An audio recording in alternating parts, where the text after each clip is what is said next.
खबरों का lunch box.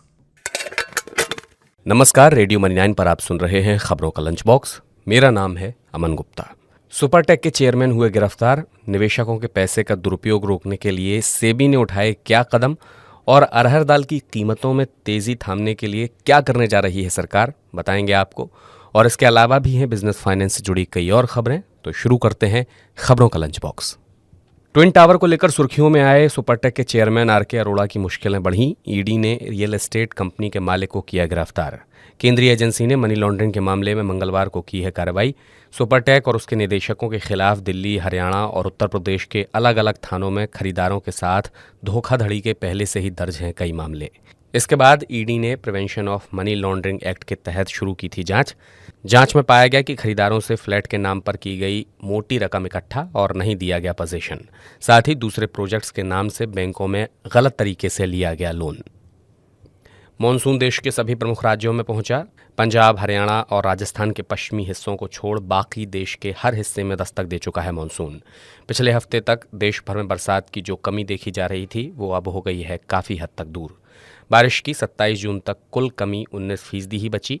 Monsoon की इस रफ्तार के बावजूद देश के कई हिस्से हैं जहां पर नाम के लिए तो पहुंचा मॉनसून, लेकिन बरसात की कमी है बहुत ज़्यादा। खासकर पूर्वी और दक्षिण पश्चिम भारत के ज़्यादातर हिस्सों में बरसात की है भारी कमी। निवेशकों के पैसे का दुरुपयोग रोकने के लिए सेबी ने उठाया बड़ा कदम। प्रतिभूति बाजार के लिए पेश की कारोबार की वैकल्पिक प्रक्रिया। कारोबार के लिए ग्राहक के बैंक खाते में ही राशि ब्लॉक करने की मिलेगी सुविधा। निवेशकों का पैसा बैंक खाते से तभी निकलेगा जब शेयर होंगे आवंटित। 1 जनवरी 2024 से लागू होगी नई व्यवस्था। नई व्यवस्था से पैसे से जुड़ा जोखिम पूरी तरह होगा खत्म। फंड और प्रतिभूतियों का निपटान करेगा समाशोधन निगम। बैंकों में ग्राहकों को मिलने वाली सेवाओं को और बेहतर बनाने पर काम कर रहा है आरबीआई। संचालन व्यवस्था में सुधार लाने पर दिया जा रहा है ध्यान। आरबीआई गवर्नर ने बैंकों से शिकायत निपटान प्रणाली में और सुधार करने का दिया निर्देश। उन्होंने कहा, बैंकों के लिए ग्राहक सेवा है महत्वपूर्ण। बैंकों की साख जुड़ी है ग्राहकों को मिलने वाली सेवा के साथ, इसलिए सेवाओं को बेहतर बनाना और संचालन व्यवस्था में सुधार लाना है बैंकों की पहली प्राथमिकता। करीब 20 साल बाद टाटा ग्रुप की कंपनी होगी शेयर बाजार में लिस्ट। सेबी ने टाटा टेक को दी आईपीओ लाने की मंजूरी। टाटा ग्रुप की 17 कंपनियां पहले से ही हैं शेयर बाजार में लिस्ट। इनका संयुक्त मार्केट कैप है 22 लाख करोड़ रुपए से ज्यादा। सेबी ने एसबीएफसी फाइनेंस और गांधार ऑयल रिफाइनरी को भी दी आईपीओ लाने की मंजूरी। तीनों कंपनियों ने दिसंबर 2022 और मार्च 2023 के बीच किया था आवेदन। सेबी ने 21 से 23 जून के दौरान दी अपनी मंजूरी। आईटीआर भरने की रफ्तार बढ़ी। 26 जून तक 1 करोड़ से ज्यादा आयकर रिटर्न हो चुके हैं दाखिल। पिछले साल की तुलना में ये संख्या है बहुत ज्यादा। वित्त वर्ष 2022-23 के लिए आयकर रिटर्न दाखिल करने की अंतिम तारीख है 31 जुलाई। पिछले साल 8 जुलाई तक दाखिल हुए थे 1 करोड़ आईटीआर। ज्यादा आईटीआर जमा होने से प्रोसेसिंग में भी लग रहा है अब ज्यादा वक्त।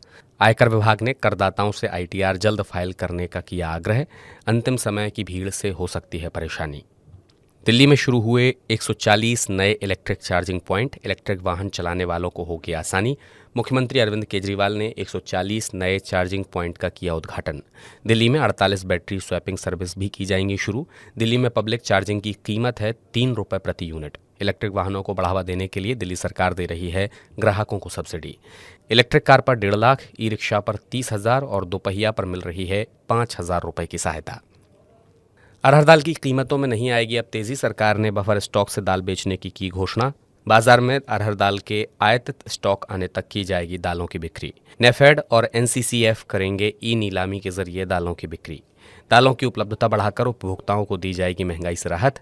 सरकार अरहर और उड़द दाल पर पहले ही लगा चुकी है स्टॉक लिमिट। 31 अक्टूबर तक लागू रहेगी दालों पर स्टॉक लिमिट। शेयर बाजार कराएंगे निवेशकों को निवेशक सेवा केंद्रों पर कुछ न्यूनतम बुनियादी सुविधाएं मुहैया। बाजार नियामक सेबी ने दिया शेयर बाजारों को निर्देश।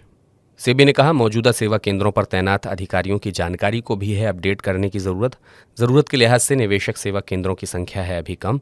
निवेशक सेवा केंद्रों की संख्या बढ़ाने का भी दिया सेबी ने सुझाव। आयकर विभाग ने धर्मार्थ संस्थानों के लिए खुलासा मानकों में किया बदलाव। आयकर छूट का दावा करने वाले धर्मार्थ संस्थानों को देनी होगी अब अतिरिक्त जानकारी।